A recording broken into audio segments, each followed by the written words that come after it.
Вам карта, если Jean-Michel, tu sais jouer les cartades?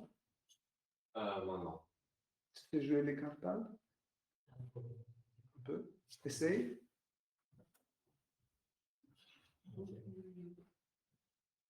Comme ça.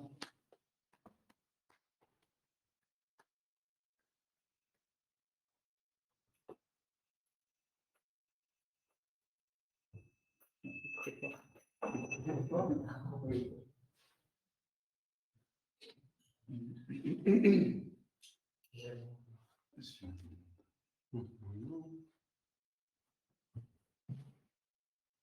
Ça se fixe comme ça.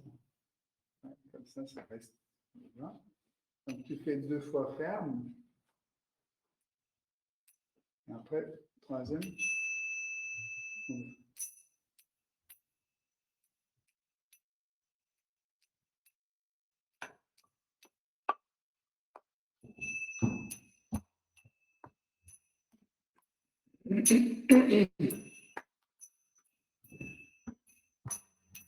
Saradhavanalitya Dhanaya Karunyadanadanapam Saradhavanalitya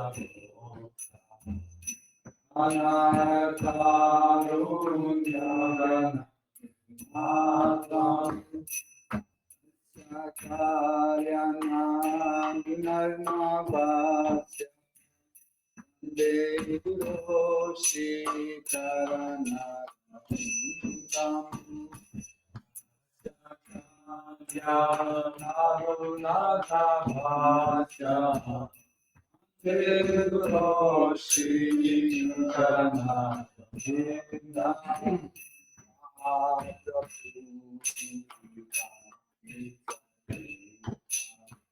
Bhati Tramadhyan Manasurasena Mahaprabhu Kirtananitra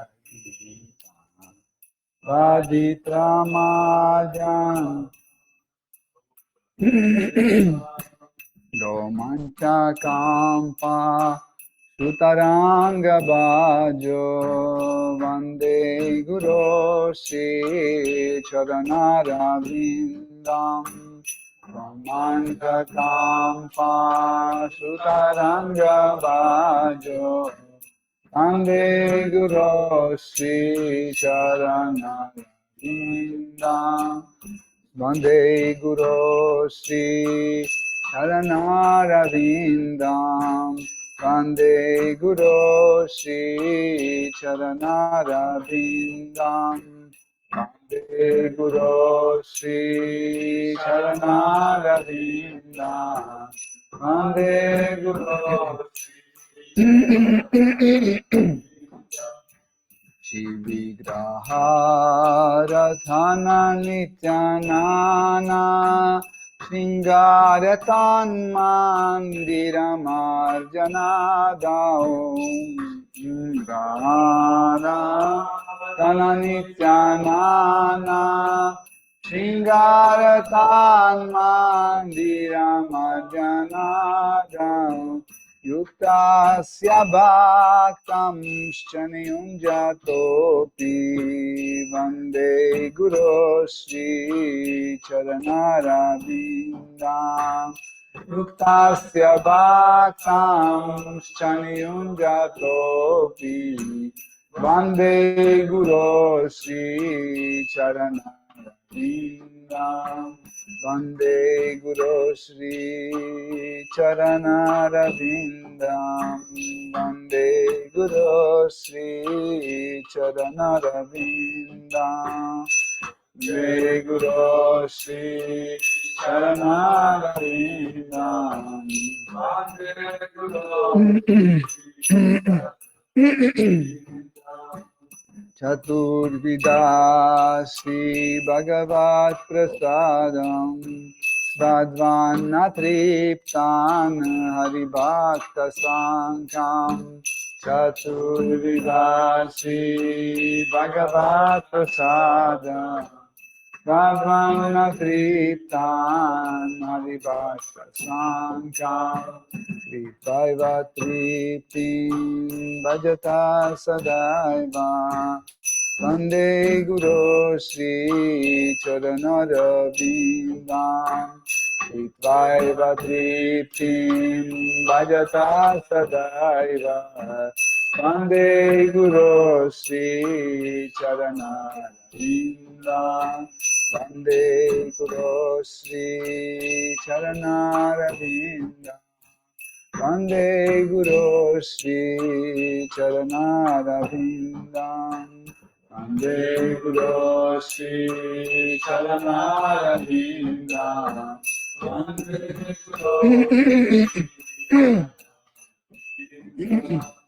Shiratika Mathavayora Para Mathurya Lila Gunarupanamna Shiratika Mathavayora Para Mathurya Lila Gunarupanamna Ratikshana Swadana Lolupasya Vande Guru Shri Charanarabindam Nulupasya Vande Guru Shri Charanarabindam Vande Guru Shri Charanarabindam Vande Guru Shri Charanarabindam Vande Guru Shri Charanarabindam Vande Guru Shri Charanarabindam Nikunjayuno Ratike Lisita Yayali Piriuktirapekshanaya Nikunjayuno Ratike Lisita Yayali Piriuktirapekshanaya Tatrati Daksha Tativalabhasya Vande Guru Shri Charanarabindam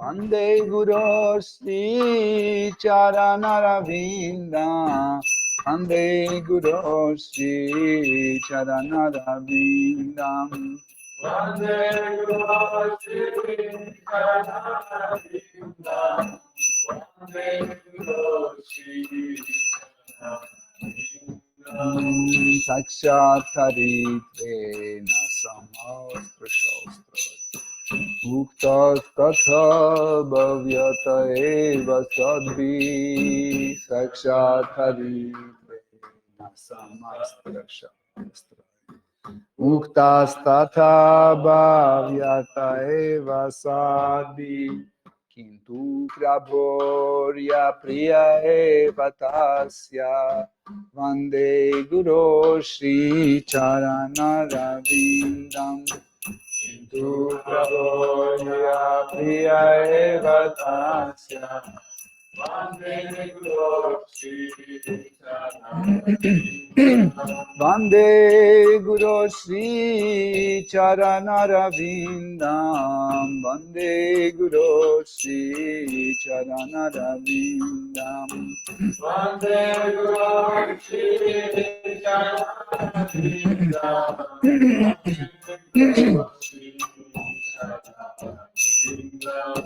Yasya prasadat bhagavat prasada Yasya prasadan nagati kutopi Yasya prasada nagati prasada Yasya prasada nagati kutopi Yayam stuvam stasyaya shastri santyam Vande Guru Shri Charanarabindam Vande Tasya Shastri Samkhyan Vande Guru Shri Charanarabindam Vande Guru Shri Charanarabindam Vande Guru Shri Charanarabindam Vande Guru Shri Charanarabindam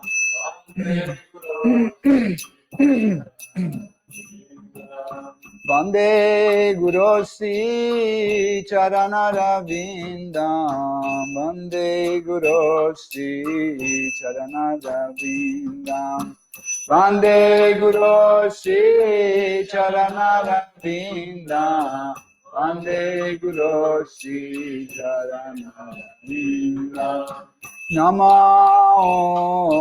Vishnu Padaya Krishna Prestaya Bhutale Srimate Bhakti Vedanta Swami Niti Namine Namo Vishnu Padaya Krishna Prestaya Bhutale Srimate Bhakti Vedanta Swami Niti Namine Namaste Saraswati Deve Gauravani Pracharine Nirvishesha Shunyavadi Paschatya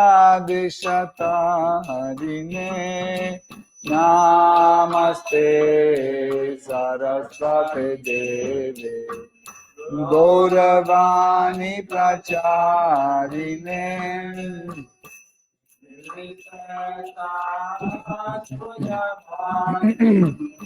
Paschatya Deshatani Jaya Shri Krishna Chaitanya Prabhu Nityananda Shri Advaita Gadadhara Shivasadi Gaura Bhakta Vrinda Shri Krishna Chaitanya Prabhu Nityananda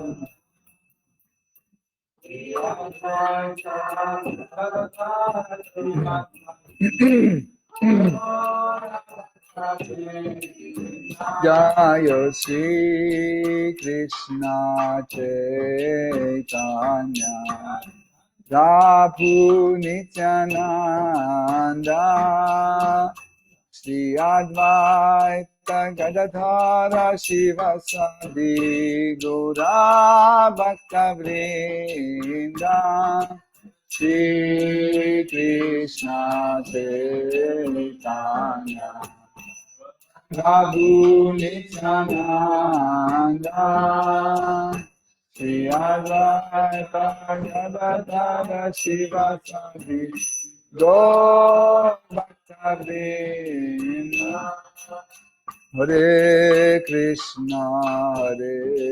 Krishna Krishna Krishna Hare Hare Hare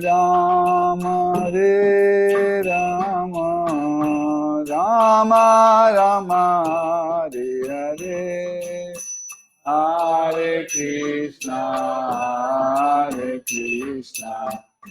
Krishna Krishna Hare Hare Hare Rama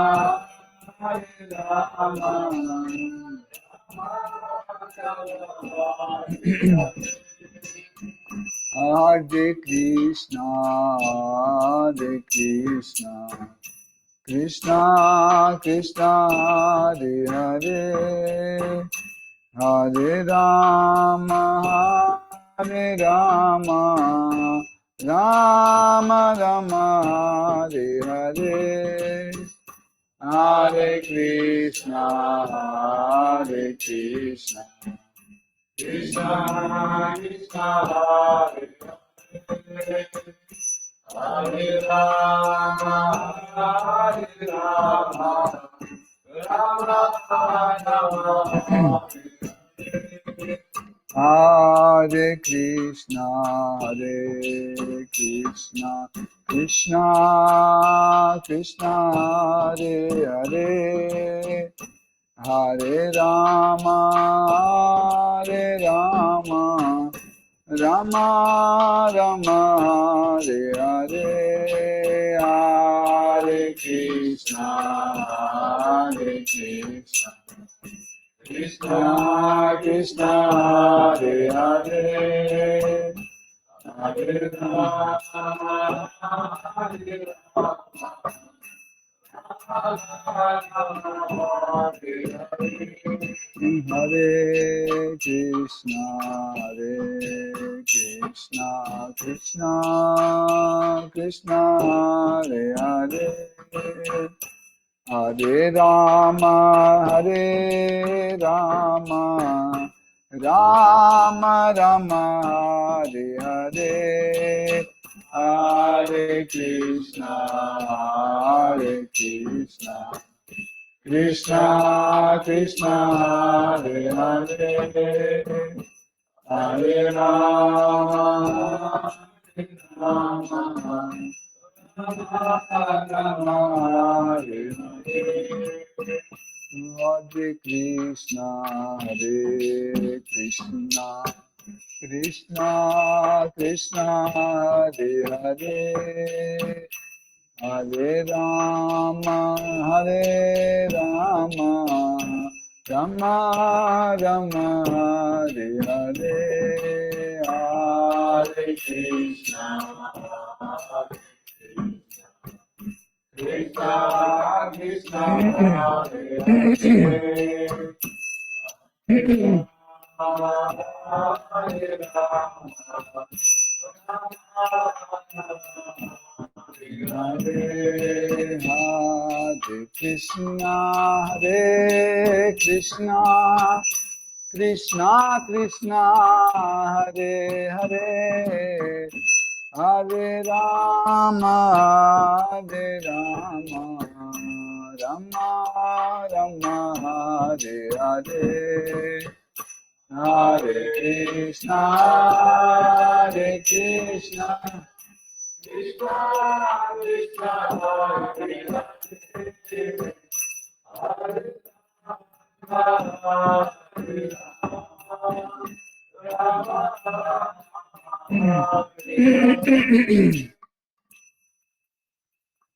जय जय श्री श्री राधपति ईश्वर की जय, श्री राधा गोविंद की जय, जय सीताराम लक्ष्मण हनुमान भरत शत्रुघ्न दाम की जय, ऋषि लक्ष्मी नारायण प्रहलाद महाराज श्री सुदर्शन चक्र की जय, श्री श्री जगन्नाथ बलदेव श्री माता सुभद्रा देवी की जय, श्री जगन्नाथ स्वामी पतित पावन की जय, श्री श्री निताय सच्ची सूत अद्वैत चंद्र गदाधर शिवासदि गौर भक्त वृंद की जय, श्री श्री गौरांग निताय गोसाई की जय, श्री श्री गौर निताय की जय, तुलसी महारानी भक्ति देवी की जय, सरस्वती देवी की जय, तुलसी महारानी भक्ति देवी की जय, श्री गुरु परंपरा की जय, श्री प्रभुपाद पतित पावन की जय, श्री गुरुदेव की जय, Toute gloire au Dévos assemblés. Hare Krishna. Jaya Radha Madhava Kunja Bihari. Jaya Radha Madhava Kunja Bihari. Jaya Radha Madhava Kunja Bihari.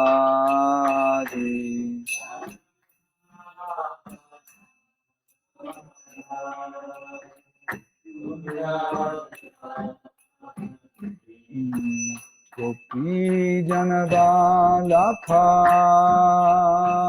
Girivaradhari Gopi Janabalakha Girivaradhari Gopi Janabalakha Girivaradhari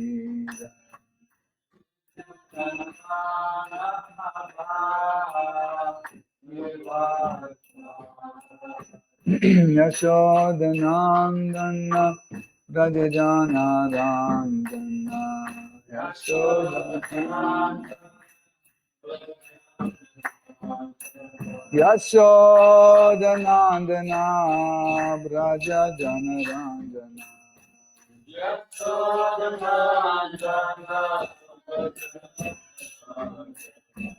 Yamuna Tira Vanachari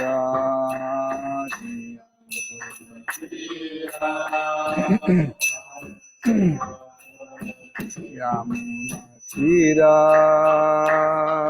Vanachari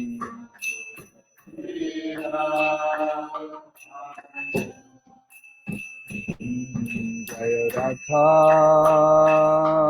Madhava Kunja Bihari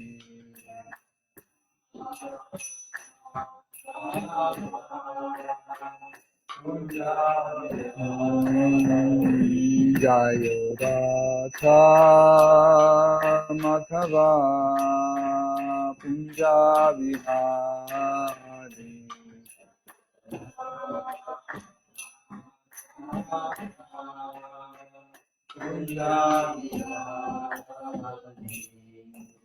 Jai Shri Radha Madhava Ki Jai.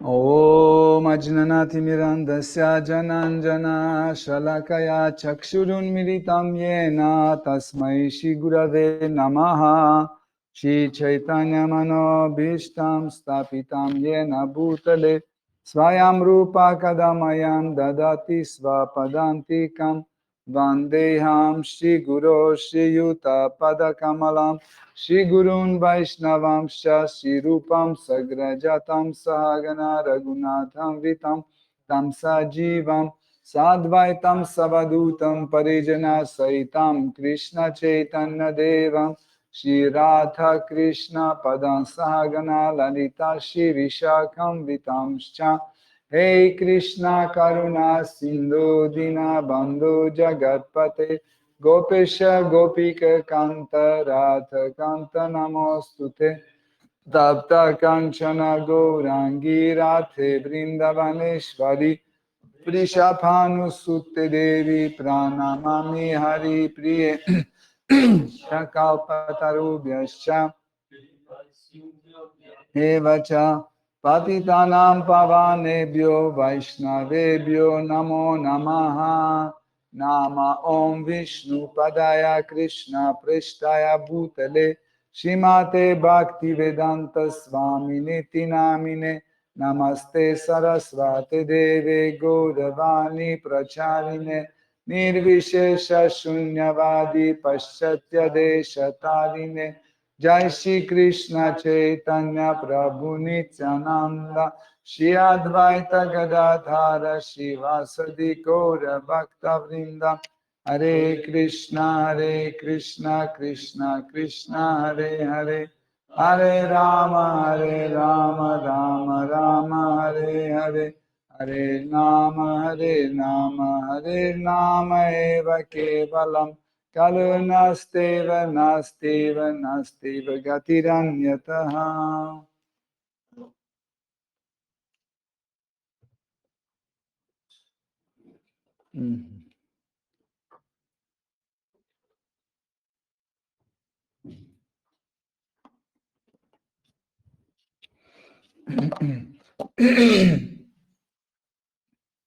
Donc c'est très important, avant chaque étude de livre sacré, de chanter les mantras Parce que le mot mantra lui-même dit man, c'est le mental, tra, ça veut dire libérer, la libération de mental.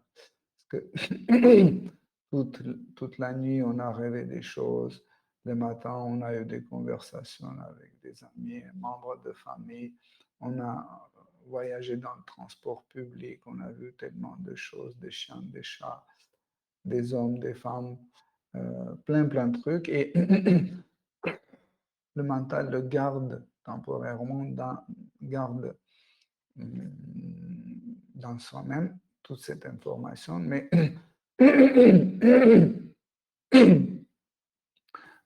à partir du moment quand on chante les mantras, en fait, notre mental se libère de tout cet attachement et va s'attacher à autre chose.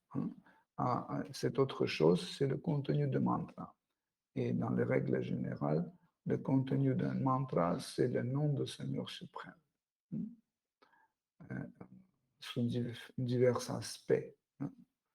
Et maintenant, on va commencer l'étude de Srimad Bhagavatam. Om Namo Bhagavate Vasudevaya. Om Namo Bhagavate Vasudevaya. Om Namo Bhagavate Vasudevaya. Om Namo Bhagavate Vasudevaya. Om Namo Bhagavate Vasudevaya. Om Namo Bhagavate Vasudevaya.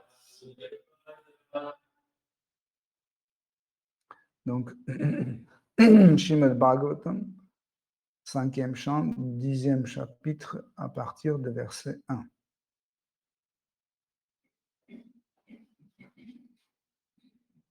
Est-ce que sanskrit est protestant? J'ai éteint. Ok, c'est bon. Shri Shuka Uvacha Atha Sindhu Sau Virapate Rahu Ganasya Vrajata Ikshumatyasta Te Tatkulam Patina Shibika Vaha Purushan Veshana Sammayan Daiveno Pasadita Sadvijavara Upalapha Esha Pivayuva Samhananango Gokharavad Duram Vothum Alam Iti Purva Vishti Grihitai Saha Grihita Prasabham Atat Arha Uvaha Shibikam Sammahanubhava. La traduction. Non, verset 1.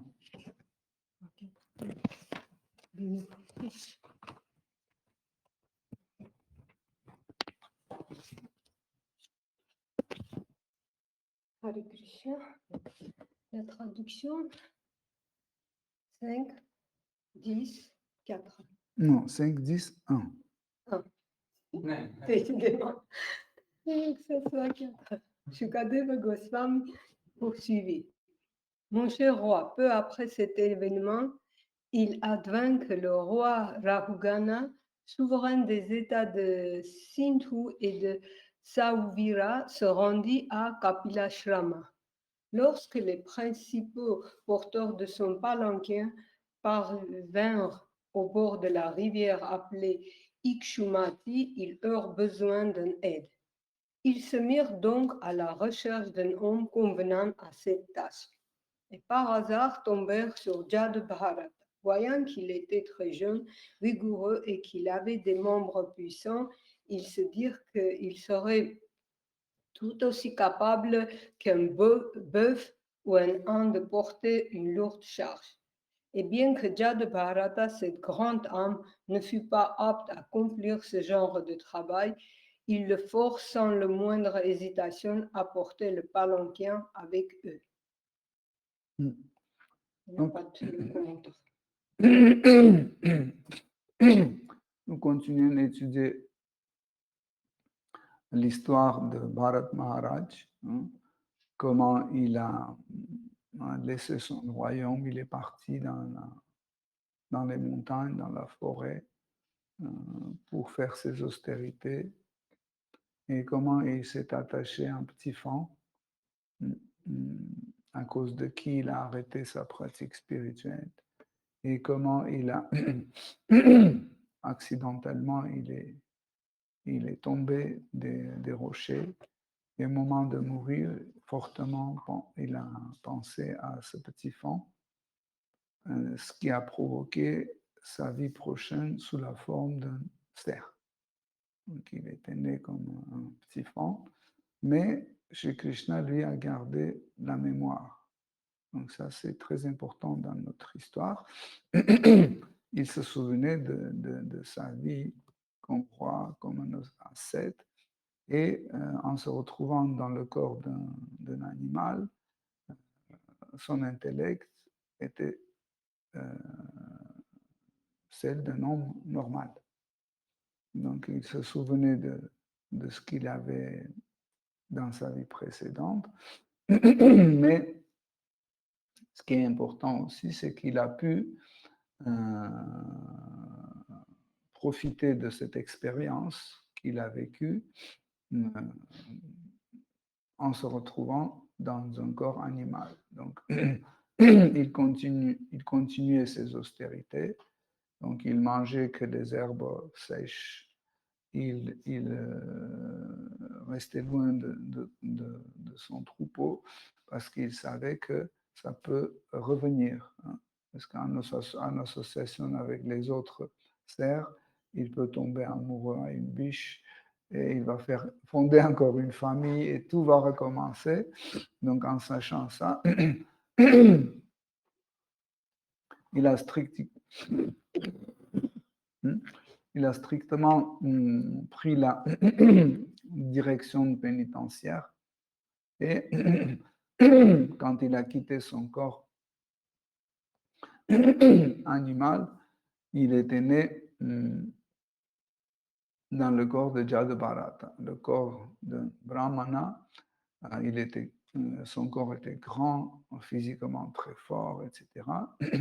Ainsi que ses capacités intellectuelles étaient extraordinaires. Mais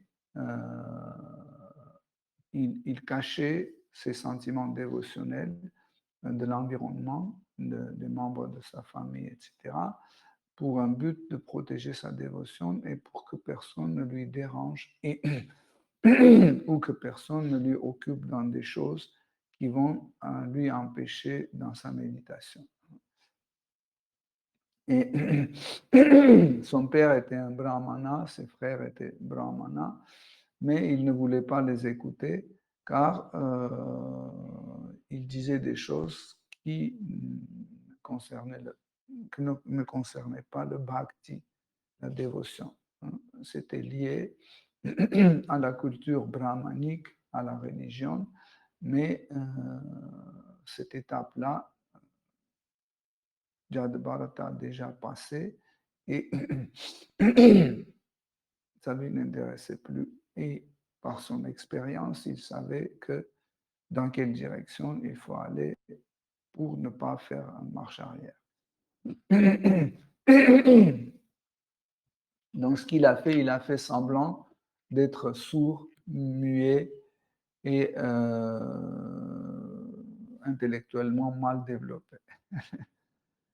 Mais en réalité, il était une personne très réalisée. Vu cette attitude, ses frères, après la mort de leur père, ils ont mis Jadbharat surveiller les champs des légumes, les potagers, les champs de riz. Et comme ça, un jour, la nuit, les adorateurs de déesse Kali qui voulaient faire un rituel et ils voulaient sacrifier un homme à ce but. Et ils ont perdu leur homme de sacrifice. Il s'est échappé dans la nuit et ils sont allés à ses recherches et ils sont tombés sur Jad Bharat. Ils ont amené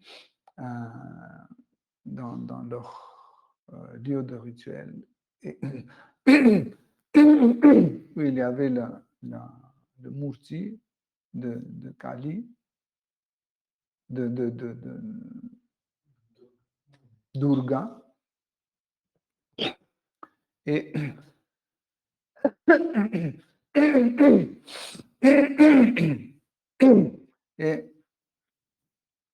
ils ont voulu le sacrifier avec un épée.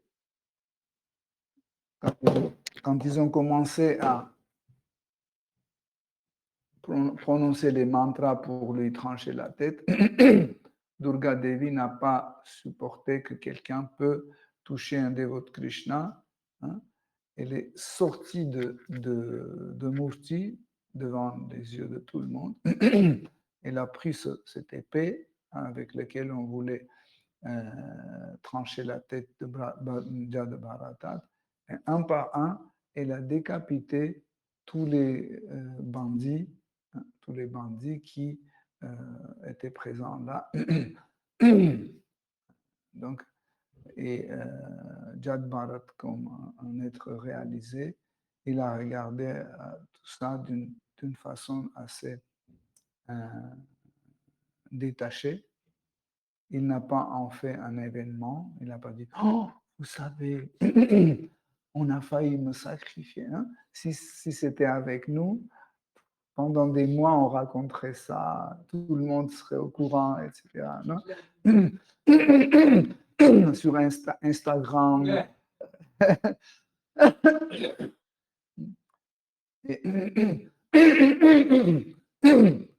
Mais quand tout cela était fini, Jad Bharat a sorti de ce lieu et dès qu'il a sorti de ce lieu, il a tout oublié. Il a oublié tout ça et il se concentrait de nouveau à Seigneur Krishna. Ça fait la différence entre nous et Jad Bharat. Pourquoi? Parce que nous aimons bien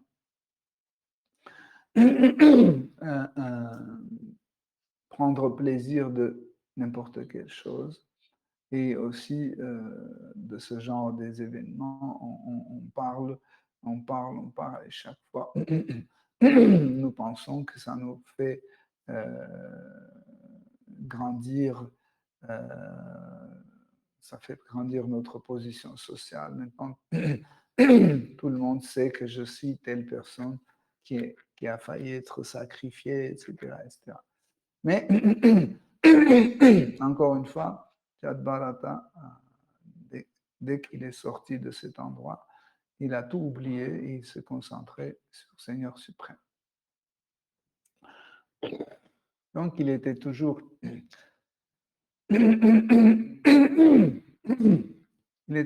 dans ses champs, dans les potagers, pour surveiller, pour que les animaux n'abîment pas ses champs. Et en ce moment-là, dans cet endroit, le roi Rahugana passait assis sur un palanquin. Les rois aiment bien d'être portés. Ça leur donne une classe. Ils pensent qu'ils sont nés pour qu'on les porte. Et il était très, très attaché à sa position sociale, à cette idée qu'il est le roi. Mais en même temps, il était quelqu'un qui s'intéressait en fait à la philosophie et la spiritualité. Et en fait, assis sur son palanquin, il se dirigeait vers l'endroit où se trouvait l'ashrama de Kapila Dev. Donc, peut dire que le roi Rahugana était un peu métaphysique, un peu spiritualiste, un peu philosophe. Dans l'histoire, on rencontre ce genre de roi qui s'intéressait à ces choses-là, qui n'étaient pas vraiment les dévots, mais ils s'intéressaient de tout ça. Et un des porteurs de roi Rahugana s'est blessé, il ne pouvait plus le porter, et ils sont allés chercher quelqu'un qui peut remplacer ce porteur de palanquin. Mais ils sont tombés sur Jad Bharat. En fait, pourquoi on tombe toujours sur Jad Bharat ou sur quelqu'un comme lui? Parce que d'habitude, ils font rien. Tandis que les autres sont toujours occupés. En fait, ils sont occupés extérieurement. Ils portent des choses, ils fabriquent des choses, ils arrosent, je sais pas, ils coupent les herbes, etc., etc. Tandis qu'une personne comme Jad Bharata, qui a arrêté toute l'activité extérieure, et il était plongé dans son activité intérieure, ça c'est important qu'on comprenne. Les porteurs de palanquin, on a pensé que, voilà, on a trouvé quelqu'un qui fait rien. Donc il est disponible, il est libre. En général, si vous avez remarqué, la réaction de la société envers les dévots est un peu le même. On pense que les dévots de Krishna font rien du tout. Hein, ils sont assis, ils font Hare Krishna, ça c'est une perte de temps. À la place de ça, ils pouvaient aller travailler à l'accueil quelque part et gagner de l'argent. Là-bas aussi, à l'accueil, on est assis, on ne bouge pas trop, on parle, mais quand même, c'est payé. Tandis que là, et pour eux, en fait, l'activité d'un Vaishnav, c'est un absurde et ils pensent que les Vaishnavs sont paresseux. Et en fait, c'était l'effet que les porteurs de Rahugana Maharaj ont eu et ils ont rapidement engagé Jad Bharata pour qu'il porte le palanquin. Et ce qui est intéressant, c'est que, comme dans le cas des bandits qui voulaient sacrifier Jad Bharata, où Jad Bharata n'a rien dit, ici aussi, quand on l'a engagé, il a dit OK, il est allé avec eux. Il n'a pas dit, vous n'avez pas le droit, qu'est-ce que vous faites? Je suis un homme libre, etc. Ah, il est allé parce que pour une personne réalisée comme Jad Bharata, tout ce qui s'est passé avec lui, c'était prévu par Seigneur suprême Shri Krishna. Pour nous, c'est très difficile. Hein? Quand il y a quelque chose de bien, par exemple, on nous offre, je ne sais pas, 3 millions d'euros, on dit, ah, ça c'est Krishna qui a fait ça. Mais quand on tombe malade, on ne dit pas que c'est Krishna. On dit, c'est les autres qui sont, pas moi, ni Krishna, c'est les autres. À cause de eux, je suis tombé malade. Ouais. Donc, comme ça, il a accepté et il est allé avec ces gens-là pour porter le palanquin de roi Rahugana. Donc, on va lire le verset 2. Verset 2. Les traductions. Cependant, étant donné son souci de non-violence, Jad Bharata portait le palanquin de façon très irrégulière. En effet, tous les mètres, il regardait devant lui pour s'assurer qu'il n'allait pas écraser quelques fourmis. De ce fait, il ne pouvait marcher en cadence avec les autres porteurs, et le palanquin s'en trouvait automatiquement secoué. Très vite, le roi Rahugana demanda au porteur : « Pourquoi portez-vous ce palanquin de façon aussi inégale ? Vous feriez mieux de vous appliquer à votre tâche. » Merci. Donc, vous voyez que Jad Bharata s'est engagé dans cette tâche pour porter le palanquin, mais il a fait à sa façon. Donc, quelle était la façon de porter le palanquin? C'est que Jad Bharata, il pensait qu'il porte le roi Rahugana, donc ça veut dire roi Rahugana est servi et on lui fait quelque chose de bien. Mais Jad Bharata, qui comprenait clairement que tous les êtres vivants sont égaux, hein, il n'y a pas de différence entre une plante, entre une fleur, entre une fourmi, entre un lézard et l'homme. Donc, il pensait que tout le monde, en fait, lui, il doit faire du bien à tout le monde. C'est pas comme ça. Si je porte le roi, donc j'ai le droit d'écraser les fourmis. Vous voyez la nuance. Donc, c'était pas un théâtre qu'il jouait. Hein. Il était vraiment convaincu que, bon, que les fourmis ont le même droit de vivre que le roi Rahugana. Mais parce que les autres porteurs de palanquin allaient à un autre rythme, ils ne faisaient pas attention ni aux fourmis, ni aux fleurs, etc. Donc, le mouvement de palanquin était désordonné et ça faisait des petits sauts comme ça et ça provoquait la colère de roi Rahugana et il a crié pourquoi vous portez le palanquin aussi mal, hein? Qu'est-ce qui s'est passé, hein? Qu'est-ce qui a changé? Jusque-là, vous portez bien et maintenant, c'est changé.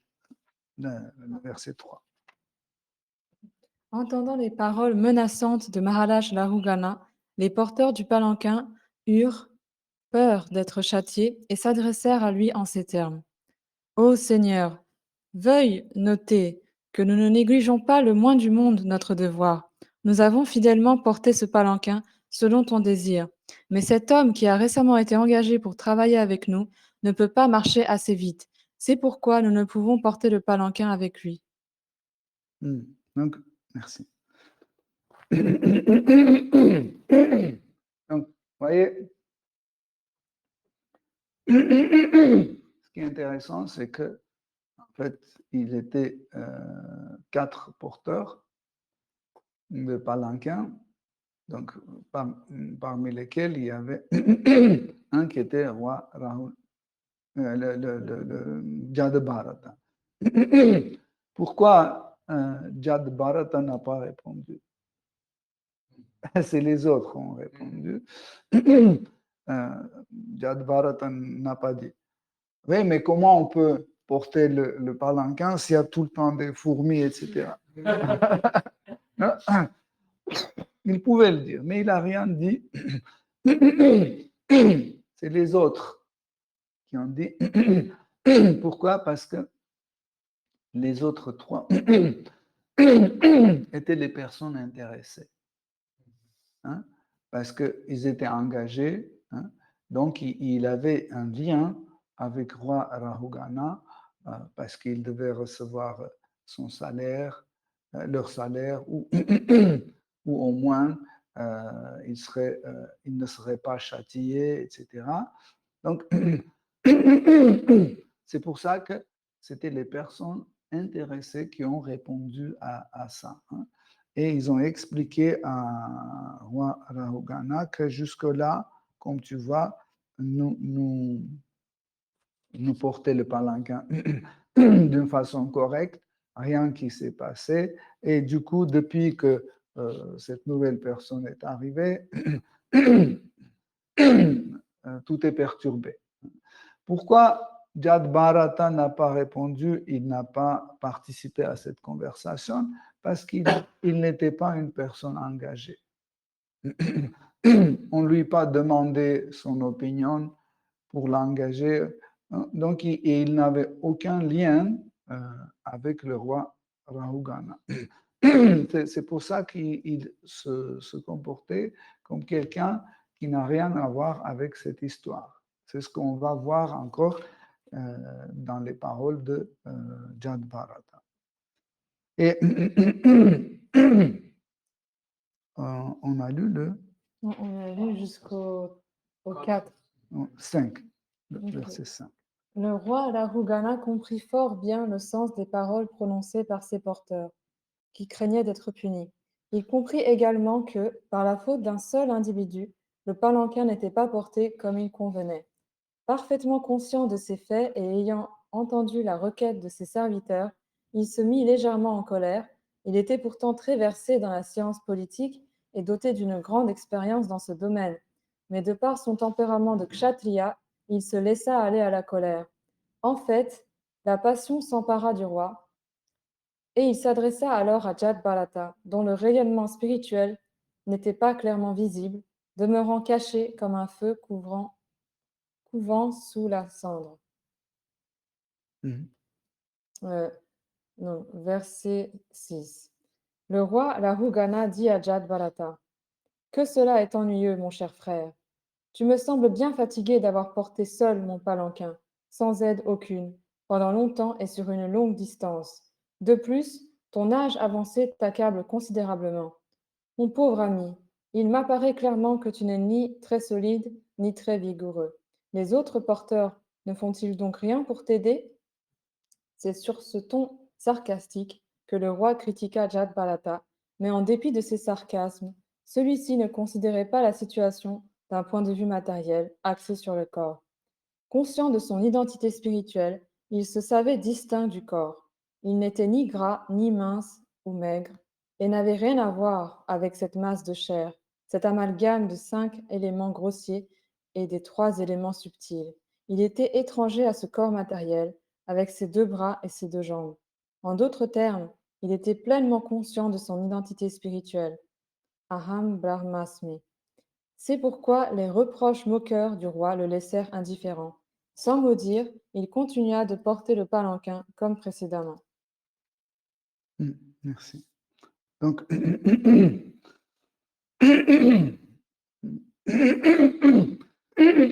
le roi Rahugana n'était pas seulement kshatriya, il était un diplomate aussi. Donc, au départ, il voulait aller directement avec sa colère, pas contrôlée, mais par la voie de diplomatie, il a compris que s'il va directement comme ça, c'est possible qu'il va perdre le porteur de palanquin. Mais il en avait besoin. Donc, mais il ne pouvait pas laisser l'attitude de Jad Bharata continuer de la même façon parce que il ne pouvait pas voyager dans son palanquin. Et quand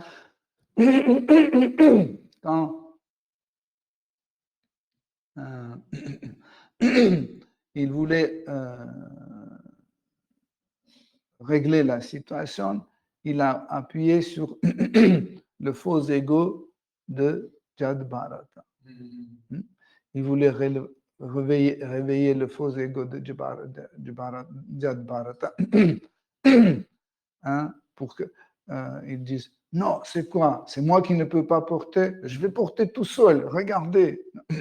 Il voulait provoquer en fait cet effet pour qu'ils disent non, je suis fort. Mais il ne savait pas que devant lui, c'est une personne complètement réalisée qui n'est pas attachée à ce corps-là et son faux ego est abandonné longtemps et il n'a aucun attachement à une position sociale, ni à son corps, ni à sa position sociale. Et quand il a vu que ça ne marche pas sur Jad Bharata, il voulait donner d'autres, de décrire comme, bon, je comprends que tu es vieux, tandis qu'il était jeune. Je vois que tu es déjà vieux et tu manges mal, c'est pour ça que tu es maigre, tandis qu'il était bien musclé et fort. Donc, dit, et il a posé la question un peu autrement. Il dit, je ne comprends pas pourquoi les autres porteurs de palanquin ne t'aident pas. Ça veut dire, toi, tu es bon, tu n'es pas mauvais, c'est les 3 autres porteurs de palanquin qui sont mauvais. Vous voyez? En fait, tout cela, c'était pour toucher le faux ego de Jad Bharata pour qu'il reprend sa tâche, mais d'une façon plus correcte. Donc, on va lire le verset 7. Alors, voyant que son palanquin se trouvait de nouveau secoué, le roi se mit très en colère et dit « Vaurien, que fais-tu donc? Serais-tu mort en dépit de la vie qui anime ton corps? Ne sais-tu pas que je suis ton maître? Tu ne fais aucun cas de moi et ne tiens pas du tout compte de mes ordres. Pour cette désobéissance, je vais te châtier de la manière dont Yamalach, le maître de la mort, punit les pécheurs. Je vais t'infliger le traitement que tu mérites afin que tu reviennes à la raison et que tu te comportes convenablement. » Merci. Donc, quand il a vu que le comportement de Jad Bharata n'a pas changé, que le palanquin commence de nouveau sursauter, il a commencé à crier sur Jad Bharata. Vous savez, ce qui énerve le plus les rois, les démons, des gens qui ont de pouvoir, etc., quand un homme ordinaire n'obéit pas et il n'est pas attaché à son corps. Tu dis, si tu ne fais pas ça, on va couper ton Internet. Coupe. Si tu ne fais pas ça, on va couper ta tête. Coupe. Et ça leur énerve.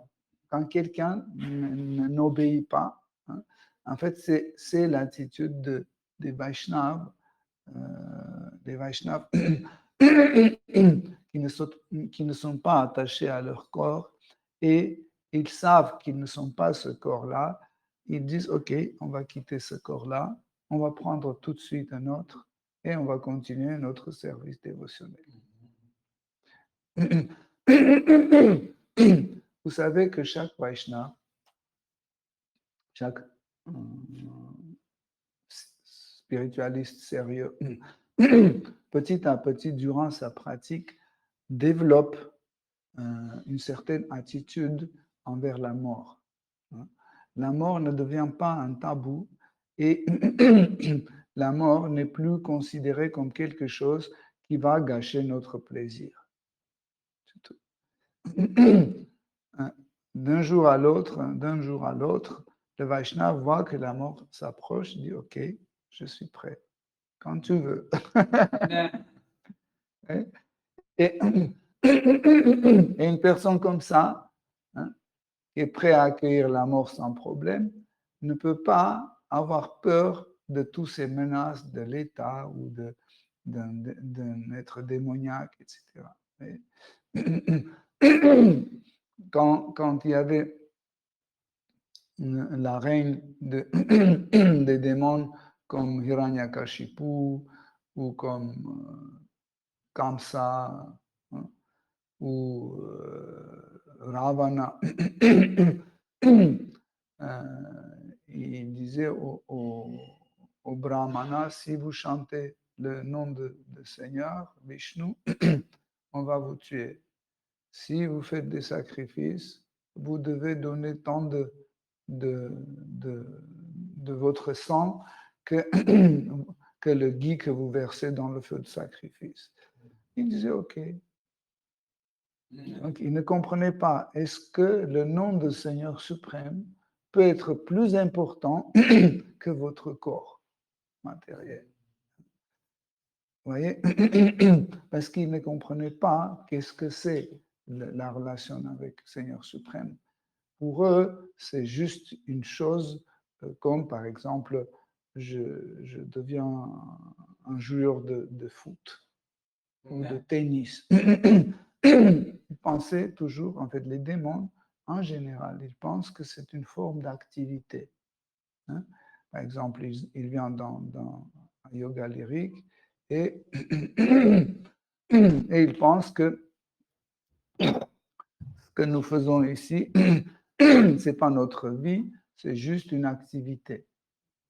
La vraie vie, c'est quand on mange, quand on va au théâtre, quand on fume, quand on mange de la viande, etc., quand on joue aux cartes, au loto, tout cela, au casino, quand on va en vacances, ça c'est la vie. Et ça, ce que nous faisons à Yoga Lyrique ici, c'est juste une activité comme du sport ou comme par exemple quand vous étudiez l'anglais ou la broderie, ce genre de choses. Vous comprenez? Et on voit que le roi Rahugana n'était pas du tout avancé spirituellement. Il était informé de plusieurs choses. Il était quelqu'un qui a étudié les livres sacrés, mais car il était très attaché à sa position sociale, à sa position d'un roi, il n'a pas pu réaliser ce qu'il a étudié dans les livres sacrés. Et c'est pour ça que facilement il tombait en colère et c'est pour ça qu'il ne comprenait pas et il ne voyait pas la radiance qui émanait de Jadbharata. Sachez que tous les purs dévots, ils ont une radiance. Hein. En fait, cette radiance, nous pouvons voir ou non. Ça dépend de notre qualification. Mais cette radiance qui émane d'un Vaishnav, c'est le Brahma Jyoti en réalité. C'est la même chose qui émane de corps de Brahman impersonnel. Hein. Qu'est-ce que c'est ce Brahma Jyoti par sa nature? C'est la conscience concentrée. Plus la conscience est concentrée, plus elle est radiante. Okay? Là, nous pouvons comprendre que en fait, la conscience d'un Vaishnav fait cette lumière autour de lui, ce qu'on appelle la aura. Mais par la nature, c'est la conscience concentrée. Pourquoi les non-dévots ne brillent pas? Ils n'ont pas cette radiance parce qu'ils ne sont pas attachés à la source pour avoir telle concentration de la conscience. Par exemple, si vous avez un briquet, ce petit briquet peut donner un peu de feu. Mais quand ce briquet est attaché à un tuyau de gaz comme ça, et vous allumez, ça fait une flamme énorme. Okay? Si on se détache de ce tuyau, la flamme sera la même. Okay? Pareil, les dévots du Seigneur suprême illuminent, ils ont cette radiance parce que leur conscience est attachée ou liée à la conscience de Seigneur suprême. Et cette radiance est la radiance, ce qu'on appelle Brahma Jyoti. Et elle est toujours présente dans le monde spirituel. Hein, il y a la description dans Brahma Samhita, où c'est écrit que le monde spirituel n'a pas besoin d'un feu qui allume ou qui éclaire le monde spirituel, parce que le monde spirituel auto-radiant. Chaque chose émane une radiance. Hein. Et en fait, cette radiance, en même temps, est porteur d'une possibilité de la perception des choses. Hein? Pour percevoir des choses, on a besoin de quoi? La conscience. C'est la conscience qui nous permet de percevoir des choses. Hein? Par exemple, si j'éteins la lumière ici, le noir complet ne va pas nous permettre de percevoir des choses. Et quand la lumière s'allume, on voit des choses et on est conscient de ce qui se passe. Okay? Et en fait, cette conscience, hein, dans son état concentré, radie en fait et éclaire les choses. Et comme ça, nous pouvons percevoir le monde extérieur ainsi que le monde intérieur. Hein, parce que cette radiance, Brahma Jyoti, elle ne radie pas seulement à l'extérieur de nous, elle radie aussi à l'intérieur de nous. Et quand on a perception des choses dans la méditation, etc., c'est lié aussi à cette conscience concentrée. Donc, le roi Rahugana lui a traité comme un cadavre. Il dit, c'est étonnant que tu es un cadavre, mais quand même tu bouges. Mais il dit, mais je pense que tu fais un semblant parce que tu ne comprends pas que je suis ton maître. Comment tu as osé ne pas obéir? Chaque personne qui a une petite position sociale veut absolument l'appliquer pour se sentir plus haut que les autres. Même quand on va dans un magasin où il y a un surveillant dans le magasin, tout de suite, il commence à dire, oui, vous ne pouvez pas y aller, arrêtez-vous là. Et tu vas dans les yeux, il est tellement satisfait. Il a pu nous interdire d'aller quelque part. Est-ce que je peux le toucher? Non, vous ne pouvez pas toucher. Vous me dites, je vais vous dire. Ben oui, je vous demande, est-ce que je peux vous... Oui, maintenant vous pouvez.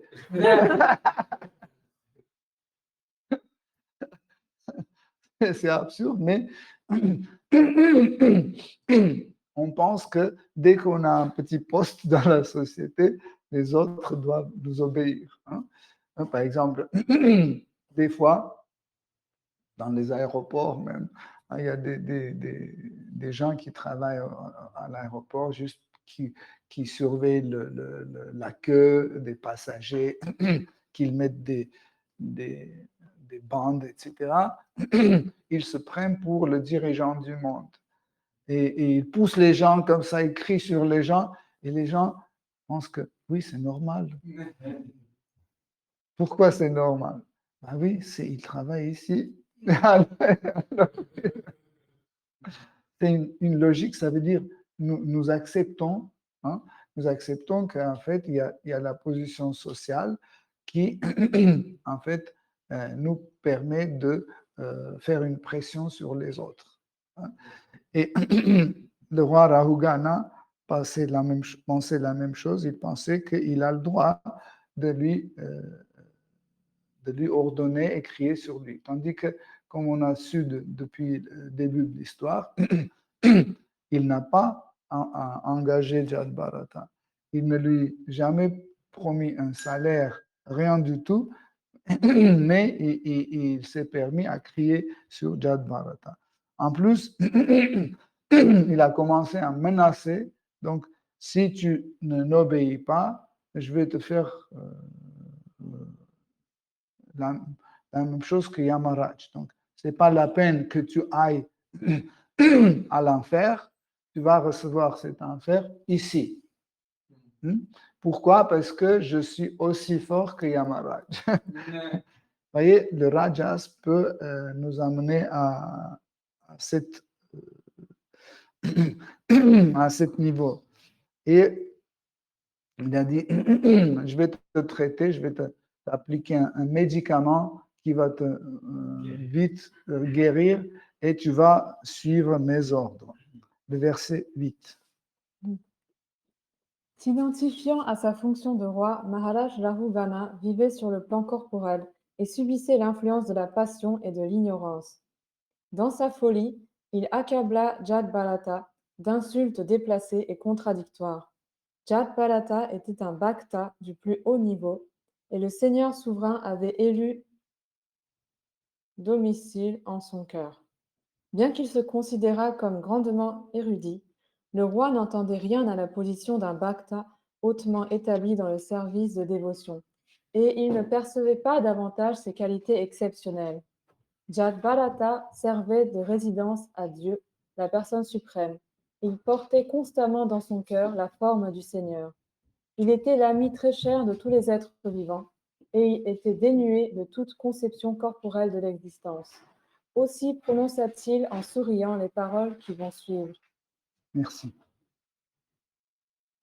Donc,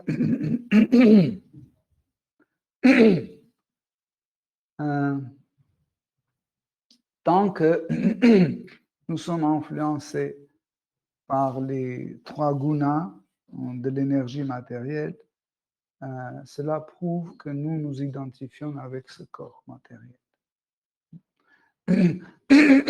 Encore une fois, nous devons comprendre que les trois gunas d'énergie matérielle, le tamas, rajas et sattva, l'ignorance, la passion et la vertu, ils influencent ce corps matériel parce que ce corps matériel est l'énergie matérielle.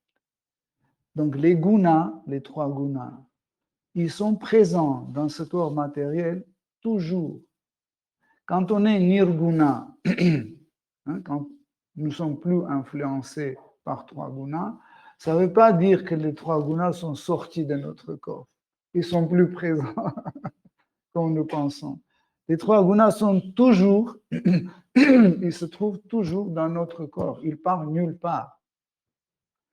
Quand on dit nous ne sommes plus influencés par trois gunas, ça veut dire les trois gunas sont là, mais je ne m'identifie pas avec ce corps-là et tout cela, ça ne m'intéresse pas. Pourquoi? Parce que je suis capable de distinguer un acte spirituel et un acte matériel. Donc, et quand on parle de ne pas être influencé, c'est que quand on est déjà sur la plateforme d'une âme, l'âme même ne peut pas être influencée par trois gunas. On dit que l'âme est influencée par trois gunas, etc. Mais l'âme est Sat-Chit Ananda. Ça veut dire elle est éternelle, elle est pleine de connaissances et elle est en félicité.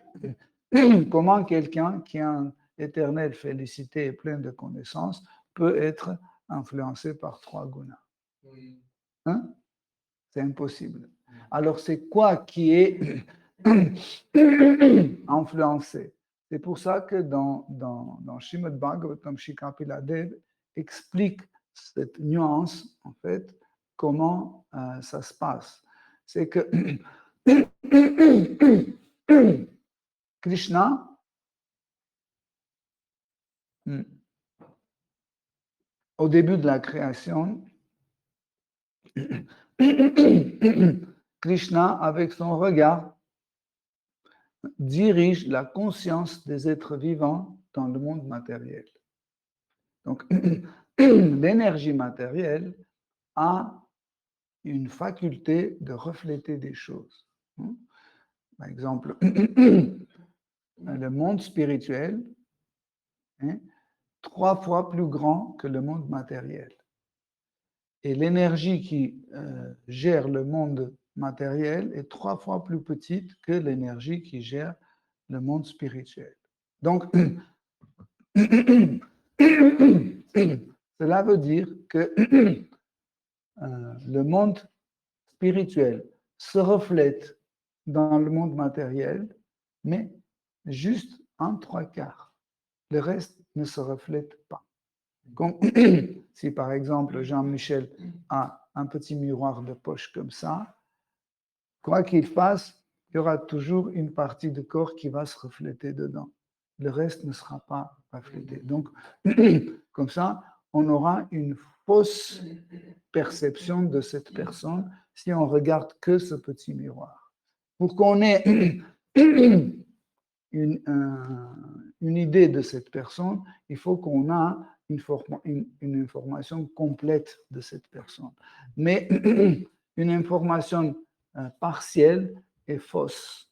Et nous pouvons avoir une perception de cette chose-là fautive. Par exemple,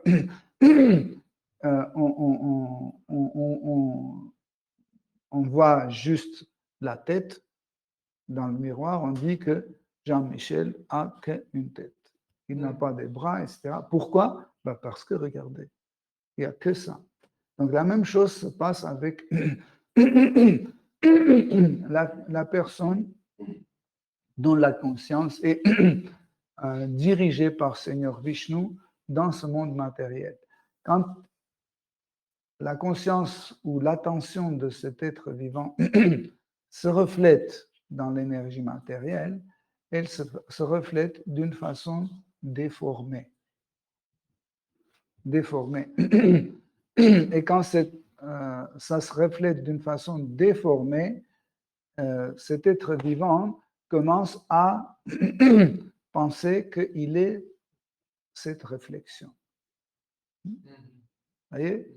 Il voit que la tête, il dit, moi, je n'ai pas de jambes, je n'ai pas de mains, j'ai que la tête.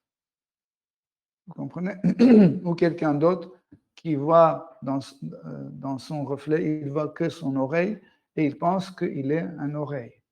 On dit, non, mais tu as le nez, tu as les yeux. Non, il dit, regarde, qu'est-ce que tu vois? Une oreille. Donc, je suis une oreille. Il dit, non, non, non, tu as le nez. Il dit, montre. Il dit, non. Mais tu as. Il dit, montre. Si tu ne montres pas, donc c'est faux. Pareil, en fait, même le concept de Dieu, le concept d'absolu, se reflète dans le monde matériel d'une façon différente. Et ce qui est vidya, le vrai savoir, se transforme en avidya, en l'ignorance. Et cette ignorance, en fait, devient la cause de notre perception de ce monde sans Dieu, que Dieu n'existe pas. De la même façon, nous avons notre reflet, hein, et comme ça, nous formons notre ego dans ce monde matériel. Donc, cette perception de soi-même dépend de la déformation des 3 gunas. Imaginez que ce miroir dans lequel on se reflète, ce miroir est déformé chaque instant par 3 gunas. Okay? C'est pour ça que vous ne pouvez jamais voir votre vraie image dans ce miroir. Pourquoi? Parce qu'il y a toujours des déformations. Donc, et en fait, cette déformation est constante. Ça ne s'arrête pas. Pourquoi ça ne s'arrête pas?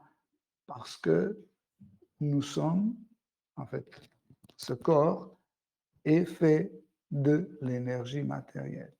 Tant que l'énergie matérielle existe, il a ces 3 gunas.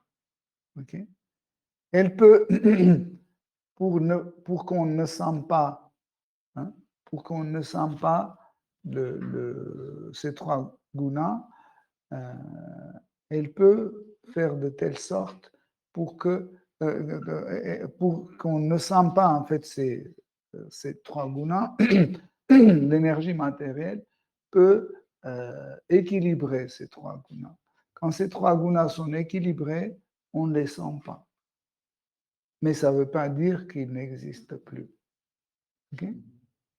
Donc, quand on a la même quantité de tamas, la même quantité de rajas, la même quantité de sattva, donc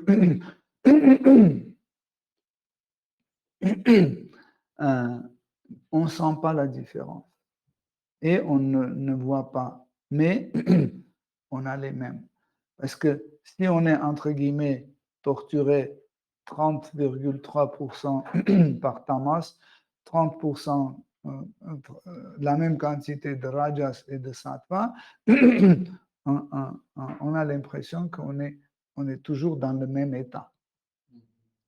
Mais Krishna explique dans la Bhagavad Gita qu'entre ces trois gunas, il y a toujours une compétition. Il y a toujours une qui commence à déborder et c'est celle-là que nous remarquons. Par exemple, tout le monde est assis ici tranquille et si quelqu'un commence à crier, il rentre dans la colère, on dit « Ah, tiens, il est dans le rajas ». On dit « Ok ». Et avant ça, il était dans quoi? Je ne sais pas. Parce que c'était plus ou moins équilibré.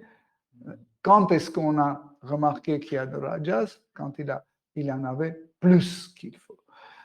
Dès qu'il y en a plus, on ne le remarque pas. S'il n'y en a pas plus, on ne le remarque pas. Okay? Et en général, les gens pensent qu'il faut équilibrer les trois gunas en nous.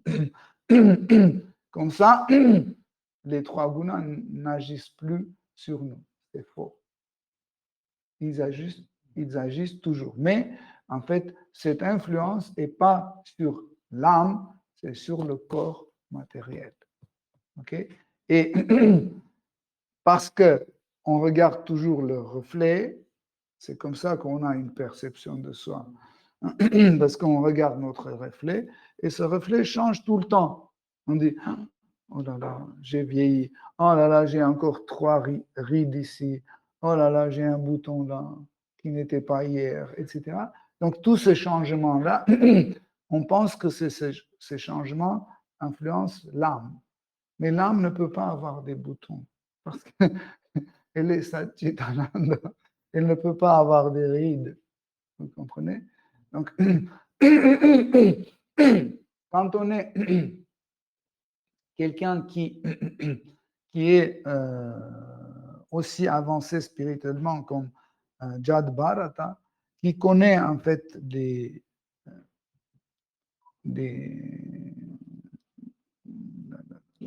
la science, la science de réalisation de soi, tout ce que roi Rahugana disait, il pensait que ça n'a rien à voir avec lui. Hein? Par exemple, il disait, t'es stupide. Il disait, l'âme ne peut pas être stupide. Hein? Ou par exemple, t'es un canaille. Il disait, mais l'âme ne peut pas être un canaille. Tout ce qu'il disait, il voyait qu'en fait, tout est adressé à son corps. Donc, il dit, ah, ça concerne mon corps, donc ça ne me concerne pas. Voilà. Donc, avec Krishna, on va s'arrêter là. Vendredi, on va reprendre la suite. Ce qui est intéressant, c'est que par la suite, il y a une conversation extraordinaire entre roi Rahugana et Jad Bharat. Et comme nous avons cité depuis le début de cette histoire, que toute l'histoire de Jad Bharata ou de Bharat Maharaj est pleine de réalisations extraordinaires. Hare Krishna, si vous avez des questions, des commentaires.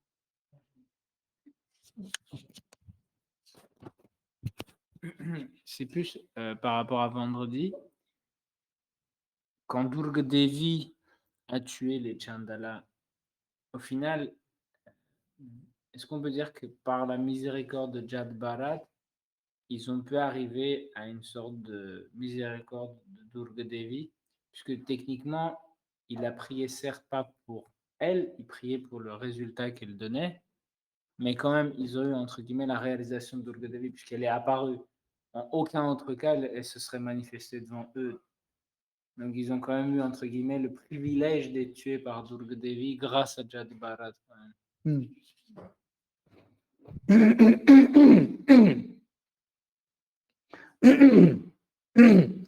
On dit que un Vaishnav, il est miséricordieux.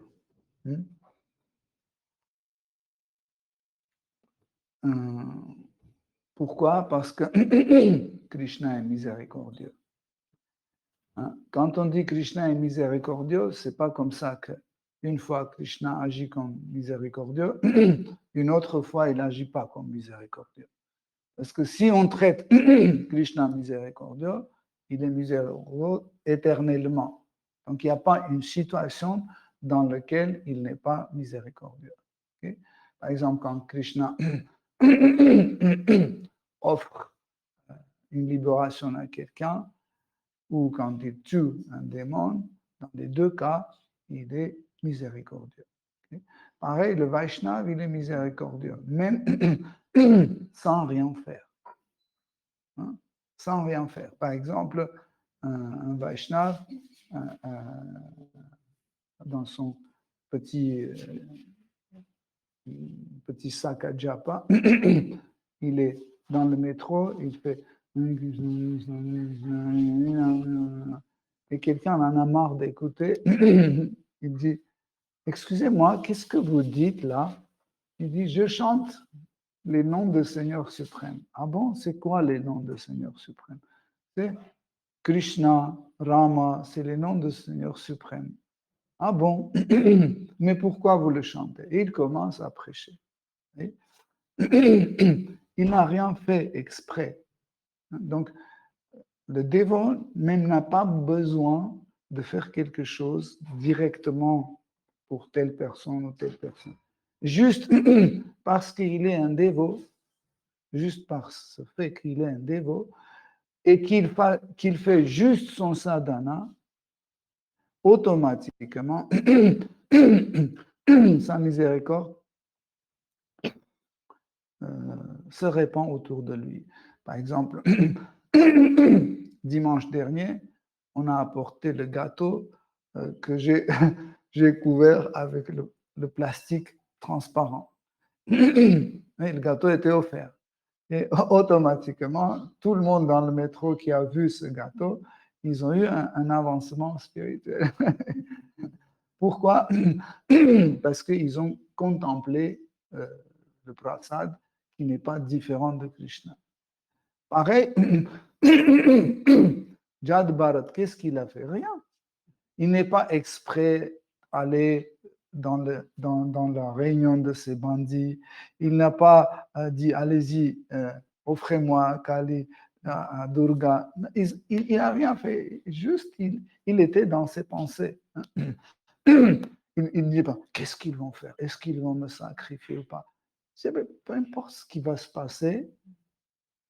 De toute façon, même s'il me tue, je vais continuer dans le corps prochain. Il n'a pas crié, il n'a pas dit, oh Seigneur suprême, aide-moi, etc. Non.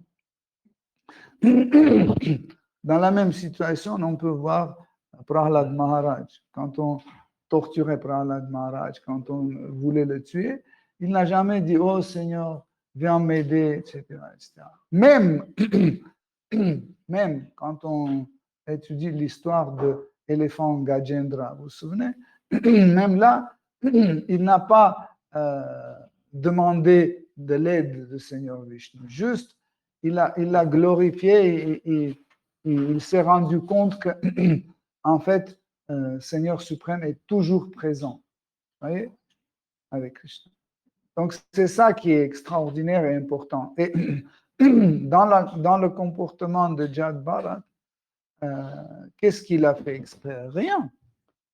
Il était complètement plongé dans son activité de l'intérieur. Parce que Bhakti Bhakti, ce n'est pas une activité extérieure. Hein.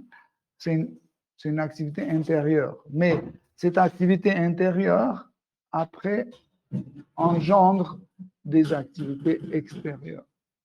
Voyez? Mais extérieurement, pas tout le monde peut comprendre que c'est une activité spirituelle. Hein. Par exemple, quand Jad Bharata était assis au bord du potager, qui pouvait penser que c'est un Vaishnava? Il n'avait même pas un tilak, les cheveux étaient sales, son corps était sale. C'est grâce aux bandits qui étaient lavés.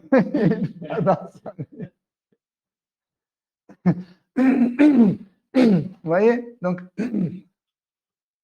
c'est pour ça que nous disons qu'un Vaishnava, il est déjà miséricordieux sans qu'il fasse quoi que ce soit. Hein? Et Jad Bharata, pareil, il n'a rien fait exprès, juste il continuait dans son mental, il continuait à glorifier Seigneur Vishnu, et comme ça, sa miséricorde était versée sur les bandits. Mais ce qui concerne Durga Devi, Durga Devi était satisfaite parce qu'elle a pu sauver la vie d'un Vaishnava. Elle était satisfaite. Donc il y avait une certaine satisfaction et elle a bu le sang de ces bandits. Donc normalement, selon le scénario, elle devait boire le sang de Jad Bharat, mais elle a inversé, elle a bu le sang de ces bandits et elle était satisfaite. Donc, on peut dire que dans certains sens, les bandits ont fini le sacrifice d'une façon positive. Ils ont réussi dans certaines façons et sûrement ils vont recevoir une partie de châtiment en enfer, mais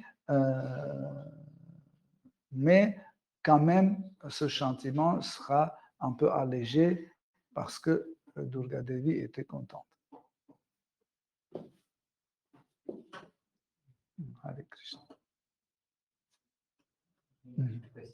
Plus fort.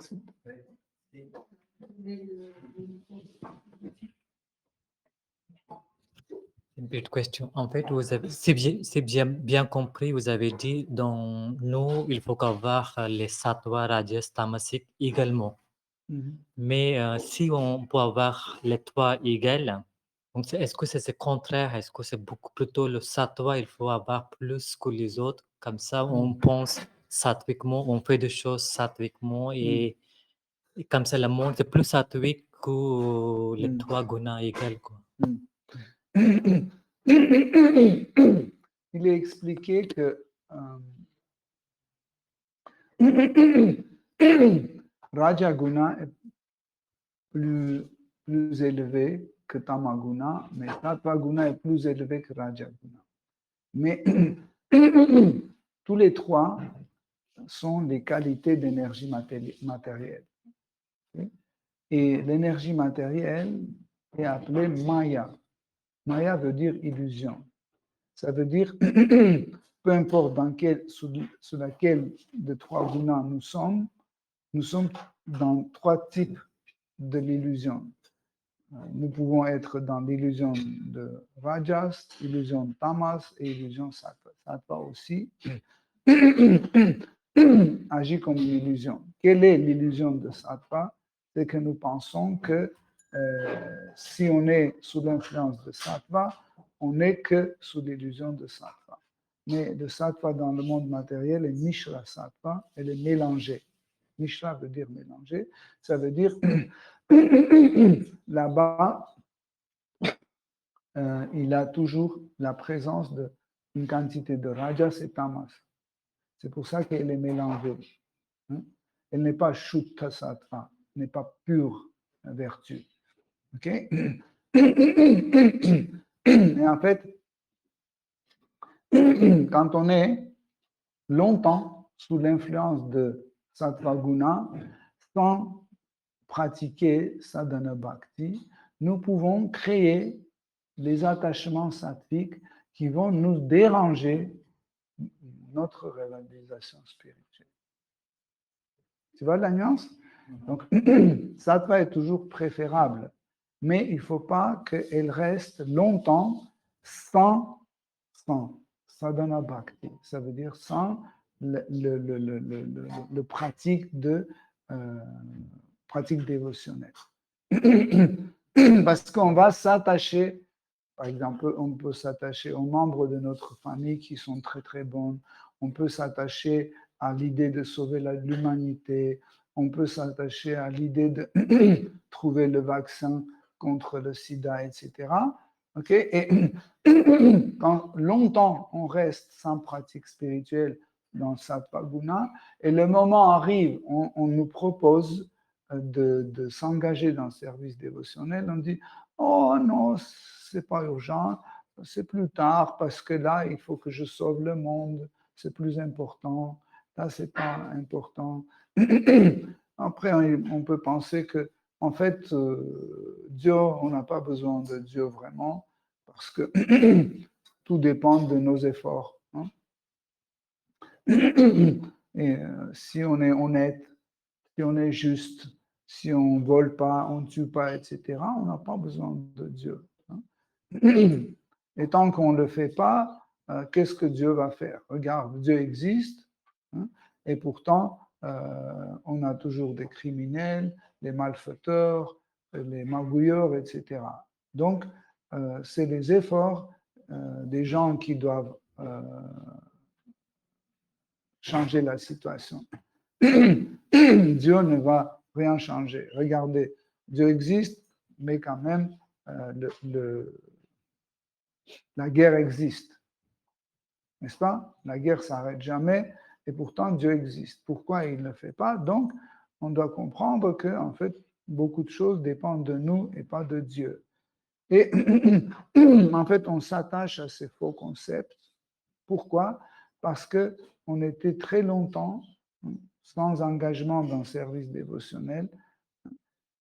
Sattva Guna est très bon, mais il faut qu'elle accompagne le service dévotionnel. C'est pour ça que quand on s'engage dans le service dévotionnel, on change notre nourriture, on commence à manger sattvique. Notre hygiène de corps devient sattvique. Le sommeil devient sattvique. Les livres deviennent sattviques et tout ça. Pourquoi? Parce qu'en fait, comme ça, Sattva Guna accompagne notre engagement dans la vie spirituelle et c'est la meilleure guna qui, en fait, peut nous aider pour qu'on puisse facilement avancer dans la vie spirituelle. Mais si elle n'accompagne pas le service dévotionnel, elle peut créer les attachements et des faux concepts. Tu comprends? Mais par exemple, vous avez dit, on est attaché pour, par exemple, moi je suis cuisinier, je suis attaché pour mon travail. Mais je suis très attaché parce que mon idée, c'est vraiment donner le cuisine, c'est transmettre sattviquement. Donc, comme Krishna dit, en fait, fais votre karma, c'est, on pense pas, en fait, comment dire, on n'attend pas là pour la réponse, voyez. Il faut que vraiment, je fais mon dharma, pas attendre pour le résultat. Pas être intéressé. Pas intéressé par le résultat. Donc, ça veut dire qu'il faut être attaché pour notre dharma et le karma. En fait, qu'est-ce que je dois faire? Je dois faire la cuisine avec attachement. Si je ne suis pas détaché avec cette celui-là, est-ce que je peux mettre cette énergie, en fait, pour mon travail? Imaginons, je fais la cuisine sans détachement, avec détachement. Est-ce que je peux mettre la même énergie, en fait, pour la cuisine?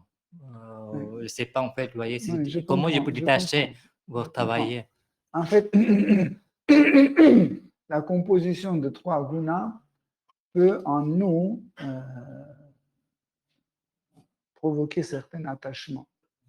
Et pour tel ou tel, ce qui se passe d'ailleurs, en fait, tout ce qu'on appelle Kshatriya, Brahmana, Vaishya et Shudra, c'est des qualités de corps matériel, corps grossier et corps subtil.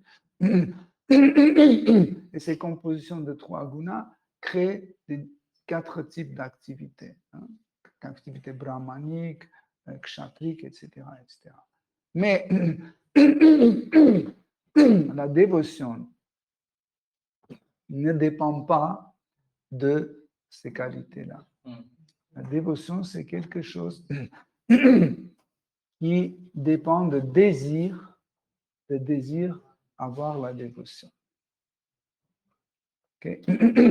Je suis kshatriya, vaishya ou brahmana ou shudra juste en faisant mon travail. Par exemple, je suis un brahmana juste en enseignant, ou je suis un vaishya juste en gagnant de l'argent. Je ne peux pas devenir un dévot.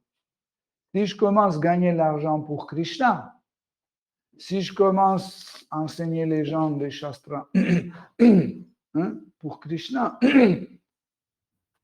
etc., donc automatiquement, je deviens un dévot. Mais je ne deviens pas un dévot parce que je suis kshatriya ou parce que je suis cuisinier. Peu importe qui je suis. Si je suis un cuisinier, j'aime bien ce travail parce que je suis sous l'influence de Rajas, par exemple, ou Sattva, et je veux bien que les gens goûtent la cuisine végétarienne, qu'ils comprennent la subtilité, etc. Mais mon but, c'est que quand ils goûtent ce prasad, ils vont poser la question, mais pourquoi c'est différent? Nous aussi, on est végétariens, nous cuisinons végétarien, mais pourquoi le tien est meilleur? Et tu dis, parce que je cuisine pour Krishna, et Krishna, c'est la première personne qui goûte ce que j'ai cuisiné. Tout change. Maintenant, ton attachement pour la cuisine a un sens spirituel, parce que tu cuisines pour Krishna. Okay? Mais juste faire son devoir, tu vas améliorer ton karma, par exemple. Tu vas naître encore une fois. Cette fois-ci, tu vas naître un brahmana, par exemple, etc., etc. Mais ce n'est pas ça qui va te changer en dévot. Mais quand tu vas rencontrer un dévot qui a beaucoup de dévotion, tu vas voir sa dévotion, tu vas goûter sa dévotion, tu vas dire « Oh, c'est très bon, je veux aussi. Je veux aussi devenir un dévot. » Parce que ce qu'il goûte chaque instant, c'est extraordinaire, c'est très très bon. Quand on vous offre un halva, une fois, vous mangez, vous dites, wow, c'est super. Et un jour, vous entendez qu'il y a un sangha quelque part, dans le 13e arrondissement, et vous êtes invité, et c'est le même qui vous invite qui a cuisiné le halva la dernière fois. Oh, vous dites, oh, je vais. Pourquoi? Parce que vous avez déjà goûté ça. Pareil, une fois, quand on goûte le bhakti, la dévotion, on commence à chercher. Parce que le goût de bhakti est inoubliable. C'est pas, ne pensez pas que dès qu'on est venu dans un sangha des Vaishnavas, tout de suite on a goûté. Peut-être ce sangha n'a pas encore assez de bhakti pour que je la goûte, pour que ce soit quelque chose. Ça ne veut pas dire qu'il n'y a pas de bhakti dans le sangha. Il y en a, mais pas assez parce que mon tamas est trop épais. Mon cœur est trop durci. Il nous faut un bhakti très fort. Okay? Et un jour, je rencontre un dévot comme Madhavendra Puri qui va casser en fait cette pierre que j'ai eue dans mon cœur. Et comme ça, je pourrais goûter la dévotion, le bhakti. Et quand on goûte la dévotion, ce goût est incomparable à quelque chose. Voyez? Si je vous donne quelque chose, ce sera toujours dans la réglementation des goûts, n'est-ce pas? Ou c'est salé, ou c'est sucré, ou c'est acide, etc., etc. Ou c'est entre eux, c'est tout, et c'est fini. Par exemple, il y a 160 goûts maximum. Il n'y a pas plus. D'accord? Si ce n'est pas celui-là, c'est l'autre. Si j'espère, c'est l'autre. OK? Mais bhakti ne rentre pas dans l'échelle de ces goûts. Vous comprenez? Parce que tous ces goûts que nous avons, ces goûts, ils excitent juste une de nos sens. Un de nos sens. Par exemple, halva excite la langue, l'encens excite le nez, l'image excite les yeux. Tandis que le bhakti agit sur le cœur. Et quand ça agit sur le cœur, ça va dans tous nos sens. Nous commençons à voir Krishna, entendre Krishna, goûter Krishna, toucher Krishna, penser Krishna, etc. Merci. Mais j'ai une autre question. On a encore. En fait, je pose plusieurs. C'est rien à voir avec cette conversation. Et je pose la question. En fait, je voudrais voir Dieu. Non, ça va être Krishna, Rama, n'importe. En fait, divinity partout en fait. Mais parfois c'est très difficile parce que je sais par exemple cette personne il est très tamasique ou il est très négativité. Mais comment on peut voir divinité avec cette personne. Par exemple, si vous êtes très sattvique, c'est très facile pour voir la divinité dans vous. Mais la personne ou la situation, c'est très tamasique. Comment on peut trouver ou voir la divinité sur cette personne? En fait, nous devons courir la force des Shastras, par exemple de la Bhagavad Gita. Par exemple, je vois que Julie est très sattvique, c'est facile de voir le Seigneur Vishnu dans son cœur, mais Atmarama est très méchant, donc c'est impossible. On dit non, Krishna ne va pas rester dans le cœur d'un méchant, il va partir. Mais ça, c'est parce que mon esprit est faible. Mais il y a la force des Shastras. Krishna dit dans la Bhagavad Gita, je suis l'ami de chaque être vivant. Et Krishna ne ment pas. Donc, quand je vois dans un méchant, je comprends que Krishna est tellement extraordinaire, tellement miséricordieux, qu'il est aussi l'ami d'Atmarama. Même s'il est méchant, mais il est son ami. Et je dis, non, il ne peut pas être son ami, mais Krishna à l'intérieur dit, ben oui, regarde, il est venu à Yoga Lyrique. C'est moi qui l'ai amené ici. Il ne voulait pas venir ici, mais je lui ai dit, il y a des jolies filles là-bas, viens. On nourrit bien à Yoga Lyrique. Comme ça, je lui ai menti, mais il est venu. Je l'ai attiré. Il est venu à Yoga Lyrique. Vous voyez? Comme ça, en fait, à travers la force des écrits, à travers les Shastras, la Bhagavad Gita, Srimad Bhagavatam, j'ai pu constater que le Seigneur suprême se trouve même dans le cœur d'un méchant, d'un voleur, d'un bandit, etc. Et comme ça, il y a plein d'exemples dans Srimad Bhagavatam qui peuvent nous aider à réaliser ça. Comme par exemple, nous pouvons rappeler l'histoire de Valmiki, un bandit qui est un tueur, tu connais, qui a écrit le Ramayana, qui était un bandit. Et nous pouvons dire, mais non, c'est foutu. Il va pourrir en enfer éternellement, mais il a rencontré Narada Muni. Il a rencontré Narada Muni et Narada Muni lui a enseigné, et comme ça, il est devenu un dévot. Un dévot, pur dévot, qui a écrit la vie de Sri Ramachandra. Comme ça, tu vois en fait que et partout, et pareil, même pas seulement dans les êtres vivants. Hein. Tu arrêtes, par exemple, avoir une attitude négligente, même pour les objets, c'est jeter le sac, etc.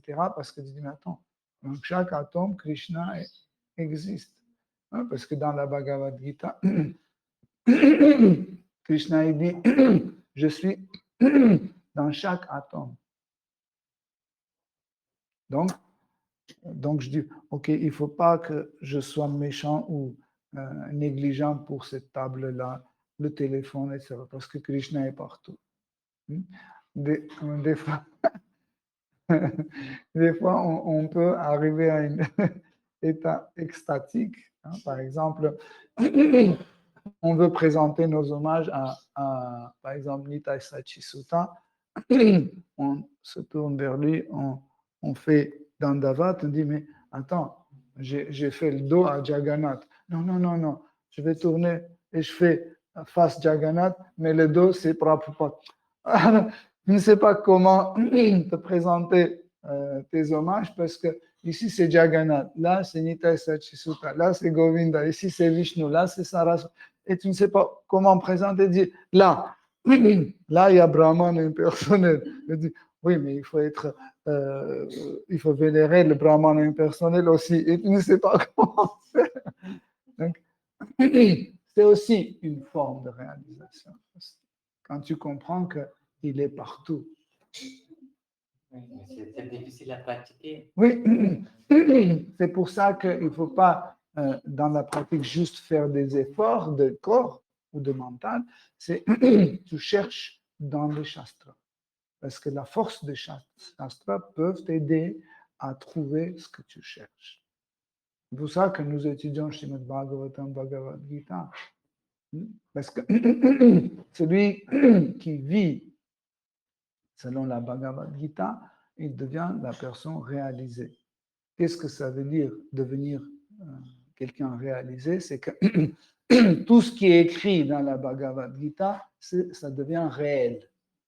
Hein? Comme tu me vois maintenant, c'est réel. Hein? Pareil, quand Krishna dit « Je suis dans le cœur de chaque être vivant », ça devient réel. Tu vois, ah, il est là. Ah, il est là. Ah, il est là aussi. Ah là, il y a une fourmi qui marche. Krishna est là aussi. Ça devient réel, la réalité. Et c'est pour ça que la science de la réalisation de soi, quand on dit la réalisation de soi, ça veut dire mon vrai être devient réel. Je ne suppose plus. Hein, par exemple, là, je suppose.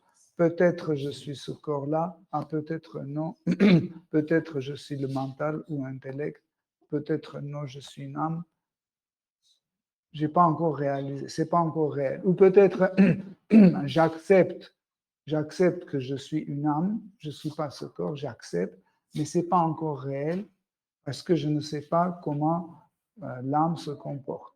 Ok, j'ai accepté, je suis une âme, je ne suis pas ce corps. Alors, qu'est-ce que l'âme fait? Je ne sais pas encore, parce que ce n'est pas encore devenu réel. Mais quand je m'identifie avec l'âme, avec mon vrai moi, et